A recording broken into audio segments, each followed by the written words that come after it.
Hello friends, welcome back to my channel. আজকে আমি আমের টক ঝাল মিষ্টি চাটনি বানাবো।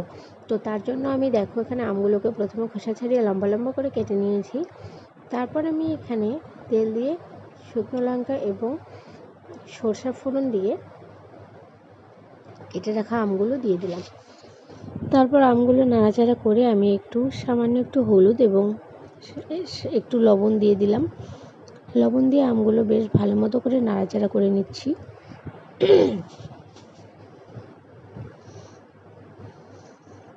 তো নাড়াচাড়া করতে করতে দেখো আমগুলো প্রায় গলে গলে যাচ্ছে। তো আমি তারপর এখানে স্বাদ মতো চিনি দিয়ে দেব। আমগুলো একটু বেশি টক ছিল, তার জন্য চিনির পরিমাণটা একটু বেশিই দিয়ে দিয়েছি।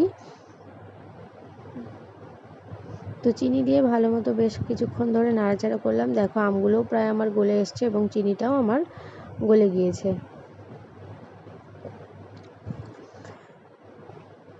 আমি এই চাটনিটা পাতলা বানাবো, তো তার জন্য আমি এখানে এখন জল দিয়ে দিচ্ছি।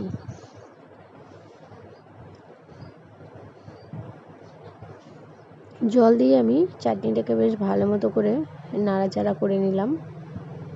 তারপর এখন এই 5 মিনিট মতো ফুটতে দেব।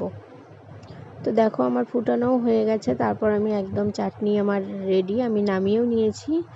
তো বন্ধুরা, এই চাটনিটা একদম গরম পড়েছে, তো গরম দিনে খেতে ভীষণ ভালো এরকম একটা পাতলা চাটনি। তো চাইলে তোমরাও এভাবে বানিয়ে খেতে পারো। টাটা।